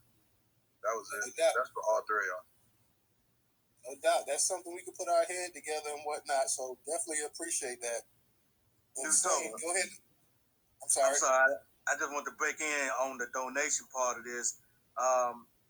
PayPal, do you have to set up an account if I want to donate to you guys? Or I can just donate like as a guest? I mean, I'm not sure because I ain't never used PayPal. I'm not sure who's You will have to make an account. You will have to have an account, especially nowadays more than ever because of Biden with his old IRS fiasco, and regular Joes such as ourselves not paying our fair share of taxes. So they checking everything, bro. You gotta have an account for everything nowadays. Who was that speaking? Was that Davey or? Nah, Professor Smiles.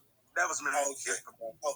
Because my phone won't show who's actually speaking now. So, like I say, and then not only that, but I'm getting a lot of DMs from people saying, "Hey, I go into other spaces and I'm not having any issues. It's just your space." So that alone is not just a phone issue. Like I get what you're saying, DJ. That a lot of times it may be a phone issue, but when other people go into other spaces and they're able to hear perfectly fine and everything like that, then it's something going on with this particular space here. So.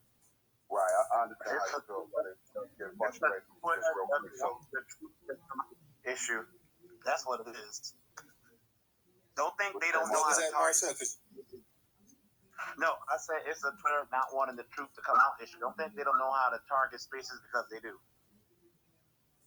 Yeah, because remember yesterday towards the end, before my phone went mute, it was a dude that was up in the space there. He had requested to speak, so I wasn't really paying no attention. I looked at the dude down profile. The dude had a black face on, so I went ahead. That's the one I ended up blocking and kicking out. I went to his damn profile. This dude created a damn Twitter space. I didn't even read the whole Twitter space, but his Twitter space says something, nigga, something, and this and that. I'm like, how in the hell Twitter will allow this dude to create a Twitter space that says niggers in it? Niggers. Plain as day. That's why when I saw it, I went ahead and I kicked his ass out and blocked him so he'll never come back up in here. Man, I'm telling y'all, these bigots are all over social media, man, trying to infiltrate into, what we are saying, listening to everything we're saying, just like they infiltrating law enforcement. We have to just stay alert. Peeps, I'm just going to be honest with you. You really got to be with somebody nowadays because, hell, I think they picking up black people off the street, and putting us in the rivers. You hear about it now more than ever where they finding black people hanging from trees or they landing in the river somewhere. So... And thank you to Gina, too. Thank you, sister, for your contribution on Cash App. It is greatly, greatly appreciated. Marcel, let me ask you this one question. I'm sure you're familiar with Dr. Claude Anderson. Dr. Claude Anderson feels like our economics needs to be the key in terms of our political views and what we think politically and whatnot. How do you feel about that? He's basically... Dr. Claude basically saying that before we can really have a political base, we need to have almost an economical base. What do you feel about that? So I'm actually I'm getting familiar with Dr. Claude Anderson now. I probably could have heard about him before, but I'm getting familiar with him now, since being in this movement. And I disagree and agree. I disagree because actually we're not going to ever have that economic base until we get that political power. The Black Caucus was supposed to be the way to get that political power. And a lot of them are there because of black folks. It's because of our people being off code and electing black faces in high places, but who don't have any specific policies for black Americans, descendants of American slaves, that has not translated into economic power. But it could have easily done so. Why do you think we're the only group whose wealth is going down, but every other group wealth is going up? You had 2 Asian representatives who said they were not going to support any legislation until something was done about Asian Americans being targeted with hate crimes, and it happened. Now, Asian Americans are getting funds at the local level and the federal level. Okay? Black Americans, the Congressional Black Caucus, can literally hold up every piece of legislation with their votes alone, and they don't. So we could have easily had that economic base. Until we get the political reparations, we're not going to have that economic base. We could practice group economics if we still lived amongst each other like we used to in tight-knit communities, had black-owned grocery stores and black-owned movie cinemas, black doctors and black lawyers. But because the people among us who had money, the first thing they did was marry a white woman.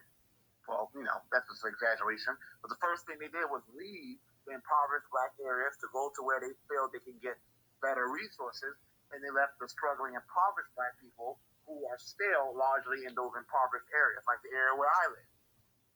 So I think we have to get that political representation first. There's enough of us to vote our people on code into office. There is enough of us to fund people on code into office. The black grassroots has been good to me. Y'all been really good to me. I could have never made it to where I made it without y'all, ever. But let's be honest. We know a lot more of us could have done a lot more and didn't. A lot more of us could have donated and did not. A lot more of us could have done a hell of a lot and did not. We could easily get that political power that we should have had a long, long, long, long time ago. If enough of our people would act like our survival depends upon it. But there's this debate going on. It's not a debate for me about how broke black men cannot lead. And the reason why I bring that up again, not only because it bothers me so much, but because we say that broke black men cannot lead. Yet, if broke black men were encouraged to lead and forced to lead, we could fund them to become those on cold black men in the government to represent us. So we need that political base. Because economically, without it, we are not going to exist economically. Our wealth is heading towards zero. And this was us being as educated as we ever been. And we're still heading backwards to zero. Our land is going. COVID-19 came, and within a month, 50 of our businesses were closed. So when you hear people say something about a broke black man who probably started his own business and went to school, and they're still broke and poor, you tell me what they did wrong that they could have done more about. And I can tell you what they could have done everything right and still end up impoverished in this system. We have to get that political representation, those political resources. Without it, we're economically done. And that's why we need somebody in there like you that's going to actually have our back, because like you say, the Asians, they got all kind of COVID money and this and that, and you didn't hear not one black person in the black caucus say anything. You know what? Black Americans were hit the hardest, and I published plenty articles from Newstoter. Black Americans, that's what I'm talking about, y'all. You got to start kind of looking at the content. Black Americans were hit the hardest in terms of businesses. Black Americans, there are businesses that have gone and that are not coming back in the black community from the COVID. And you have not heard Maxine Waters, you have not heard Cory Booker, you have not heard any of these black people, Jim Clyburn or the rest of them, sit up here and say, we need something specifically, not for minorities, not for underserved communities, not for people of color, for black businesses and black businesses alone. Simply, they need the funding, they need the money. None of this. It's like everybody, it's like they almost pump. It's like they just sit up there and they just can't say anything unless they go ahead and they toe the company line. And that's why I say that's why you're considered a dangerous man to them, because you will say this, and they don't want you to say this. They don't want you to stir up a hornet's nest, which you will do. You go ahead and you get a national platform and you start saying this stuff, and people in New York start hearing you, people in California, and people all over the South and the Midwest, and wherever black people at in this country start hearing this stuff, like, hey, this dude is right here. Now, we had a Twitter space, and in that space, we were talking about the black farmers and that $4 billion lawsuit. They voted for, I think the president of black farmers, I can't remember his name, John something. He voted for Joe Biden. He's saying that Joe Biden and them has basically ignored his calls and this and that, his administration. They haven't done this and that. They're supposed to get the $4 billion. Of course, you had the white farmers come out there and talk about it's reverse racism. Now, as you read the article, you further find out that the $4 billion that the black farmers supposed to get, they got to split it up with them. The Asian Pacific, they got to split it up with the Hispanics. Hispanics protested against it too. I want to be very clear. It wasn't just white farmers, it was white Hispanic farmers too. I just want to say that. Oh yeah, no doubt. But like I'm saying, you got the white Hispanic, because listen, whether you white Hispanic or white Hispanic consider themselves white, especially when it's time to really, stand up. They consider themselves white. But you got black people, you got black farmers from the 1800s and stuff where you had no Asian Pacific Islanders, you had no Hispanic farmers, you had none of these other farmers and stuff like that. $4 billion, and like you say, all of the acres that was stolen from our people, you have to split that up with a group of other people. And $4 billion, they talk about you lost something like $370 billion worth of land and acres. And you got to split a tiny $4 billion. Let's be for real, $4 billion ain't nothing for all these black farmers. And you have to split that up. So this is what I'm talking about. This is just a complete disrespect that is shown to black people. And you have to have candidates. You think Jim Clyburn is going to say something about that?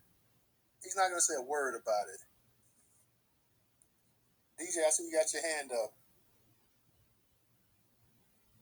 yeah, with that being said, to piggyback off of Marcel and what you guys are talking about, this is why I keep advocating for, we need to do our black business thing, because 9 times out of 10, when most black businesses fail, it ain't even so much of what happened with the pandemic and all this other stuff. Is black folks don't support black people. The white ice is colder. And with that being said, look up How to Sell the Negro. How to Sell the Negro. Look that up. Support your black people, man. Well, I would say Dr. Claude Anderson, I saw one of his speeches, and he talked about black business ownership, and he said how it's used as a myth to make us think that we've had so much progress. And this was a speech he gave, I forgot, Montana showed us a speech, and it was in the late 90s, and I was like, he could be giving that speech yesterday.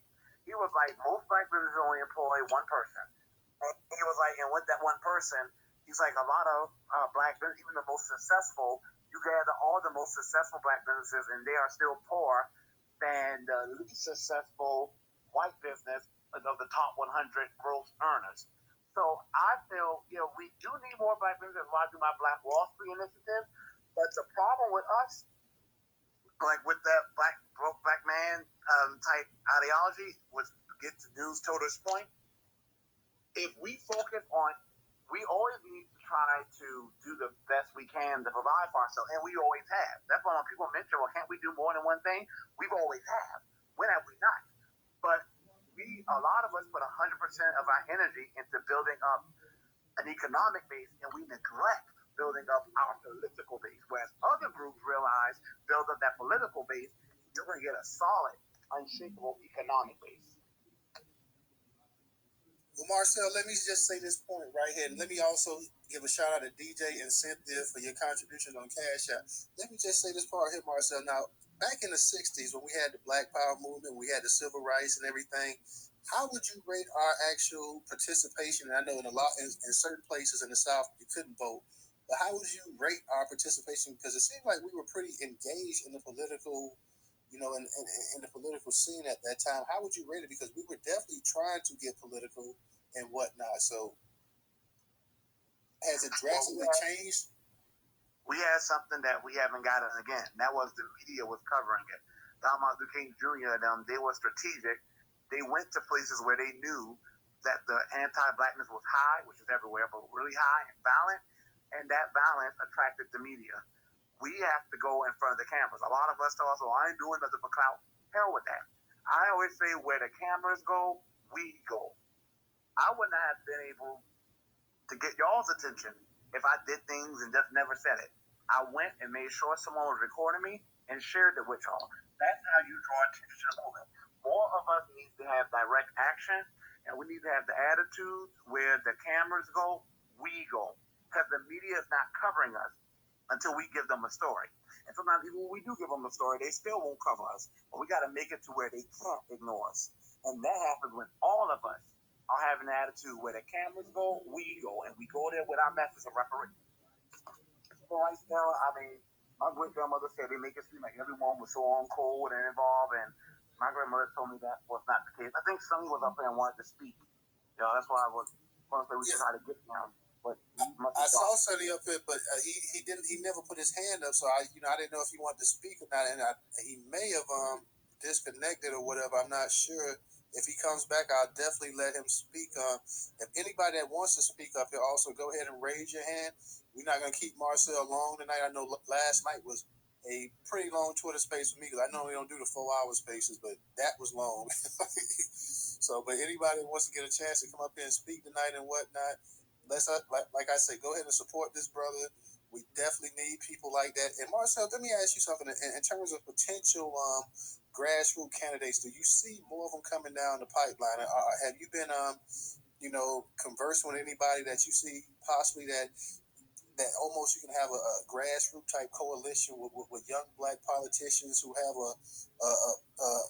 a black agenda mindset? A Black American agenda mindset at that as well. Do you see anything like that? I know you had Tamara down there in Georgia, but do you see a number of other potential young, hungry black candidates ready to take that next step, really ready to succeed? The elders that's up here right now that's kind of blocking everything. I see a lot of potential all the time. Now, whether we realize it, I don't know, because it seems like some of us still have that. Let me sit back, and when I wake up, I'm going to read that someone else is doing what I know I should be doing. And then we have some people who are just afraid, which I get that. I mean, I didn't know what I was getting into. It was uncharted territory. And people say, well, I'm not, politics ain't for me. It ain't for me either. Okay? It ain't for me either. This ain't something I wanted to do, but it has to be done. If we had the luxury of only doing what we wanted to do, then we really wouldn't need reparations. And once we get reparations, then we'll have the resources to do the things we want to do. But until then, we have to do what we have to do to get what we are owed. So I see a lot of potential. And there are people who are written than me. They have said in speeches that they plan to run. So it's definitely going to be more. I just hope we're not too late.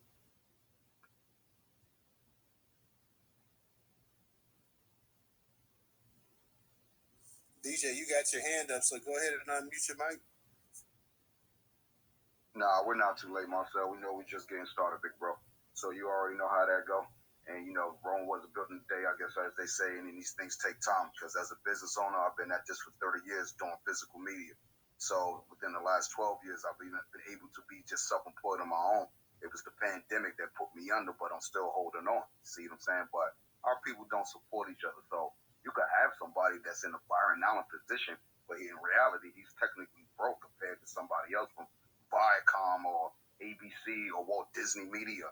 He's broke, you know what I mean? But luckily he was able to use things like this first civil rights law for black people of 1866 saying you must do business with a black Negro freedman.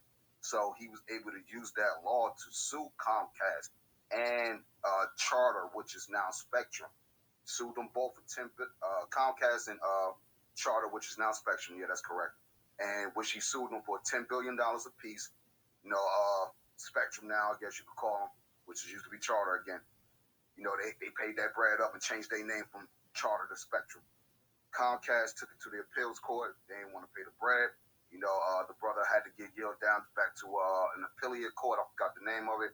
And then, I guess, post George Floyd situation, Comcast wound up dropping the suit and is now working with Byron Allen to bring, you know, black media to the masses, and henceforth how he was able to obtain the black news channel that went under.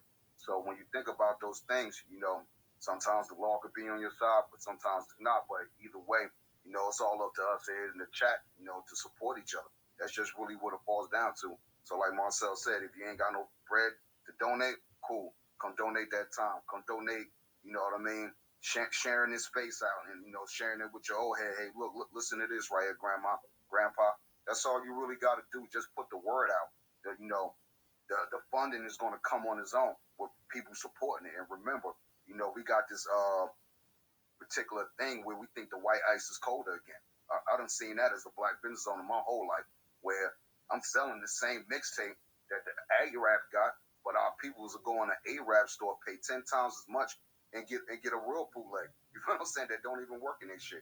And come back and complain to me like, yo, you sold me this. But that ain't even my work, bro. Look at the cover, you know what I mean? So that's the type of stuff we be, you know, going through as black business owners. So, you know, again, Tyler, you know, this is why we got to have that black business space, bro. ASAP. Yeah, we're definitely gonna do that this month. This is a Black Business Month as well, so we're definitely gonna try to go ahead and hold that space. Mr. Hugh, for everybody that's in there on the far left, we have the YouTube channel, the Newstoter YouTube channel. Last night, Marcel, thank you last night, Marcel, because we had something like 100 and some odd people went ahead and subscribed to the YouTube channel. So for those who have not subscribed to the YouTube channel, please go ahead and subscribe to the YouTube channel. Take a minute, just like Marcel said last night, go to the YouTube channel, go ahead and subscribe to it. It don't take but no time. We can sit here and wait. All you got to do is click that link, go to YouTube, click subscribe, and bam, we're getting close to 400 subscribers. We're trying to get up to that 1,000. We're trying to get up to that 1,000. So please go ahead and help Newstoter. Help us get the YouTube channel up. And for those that's in the actual Twitter space right now, it's a number of you guys in the Twitter space right now, in the Newstoter Twitter space, but you're not following the host. You're not following the co-host. Definitely need to follow Marcel as well too. So what we can't say about what we can't do, and all we gotta do is click a button. All we gotta do is click a button. That's free. That is free. I'm sorry, Marcel. You was gonna say something? No, I was gonna say Mr. Hogue had his hand up. Oh yeah, Mr. Holt, go ahead and unmute your mic. Mr. Hogue, I'm glad you said that right. But I just wanted to speak on. I hear y'all talking about. First of all, I wanted to just show love to the platform and thanks for giving me the mic to speak. Marcel, I just wanted to say congratulations on your run. I actually gave money to your campaign. The second campaign I've ever did, which my sister ran for Cincinnati City Council here. And, she didn't get that much support, but I did support her. And I just kind of wanted to know, and speaking of, businesses, I'm a contractor, so, man, this gas is eating me up right now, man. I really had a lot of plans for what I wanted to donate. I still try to donate to a lot of different things, but, man, this gas is destroying everything right now for somebody like me who drive over 100 miles a day. But the question I really wanted to ask is because I don't know, man, I've been kind of thinking about getting into the politics, but I wanted to know what's one of the first things I could do to really start pushing myself into that lane to try to run for something here locally in my city or for anybody's city. Just some information on what we can do to try to run. I land my plane. No doubt. Hey, if you don't have it and you have a business and whatnot, we understand. Like I said, that's one thing. When people ask for donations, a donation doesn't mean to put yourself out there. If you can afford it, then go ahead and donate. If you can't afford it, then don't. So we definitely understand you got a business. I donated.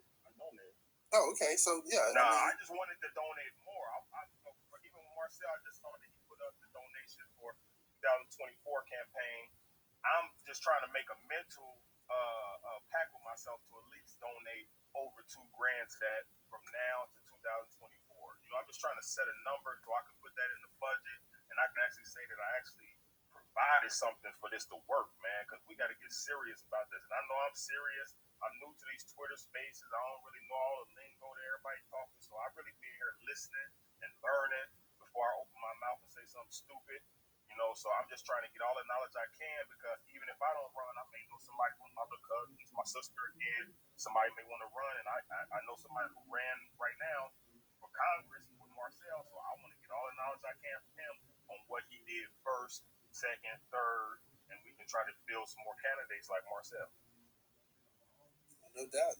I mean, and that's the way you do it, brother. I mean, that's definitely putting your money up. So definitely big shout out to you and whatnot. And I'm sure Marcel definitely appreciates that. So definitely thank you for what you've done and what you're doing. And please, I mean, like I say, by all means, if you ever get a chance to stop into the Newstoter Twitter space, like you say, you're new to it, the only way you can do is just a lot of times everybody just sit back and listen to see exactly what's going on to the conversation. And then, when you want to speak, you speak. But a lot of people don't speak. A lot of people have quite a few people that come into these spaces that just come just to listen. So, and Mr. O, the most important thing, follows you on YouTube. So the most important thing I would say. Appreciate that, brother. Go ahead, Marcel. The most important thing I would say is the platform which you're going to run. That's the most important thing. If it's something you care about, then that's the most important. It has to be something that you really care about. And believe it or not, that when it gets to the regulations of running for a campaign, a treasurer is probably the most important position because that's always how they're going to try to get people with the money. The treasurer handles everything dealing with money, and not just money, but reports about money. So, one, your platform, and two, the treasurer. And if you have a platform about which you feel passionately, and if you're running, and I know you being on call, you care about the people, those are the two most important things right there. It's really an art to me, because I think everybody's going to run their race differently. But I just think you have to have a platform that's going to speak to the needs of the people you want to represent. And as far as the campaign structure goes, the most important position is the treasurer, because that's always going to be the way they try to get people with money. Always. It could be a penny off, and they'll try to get you with that.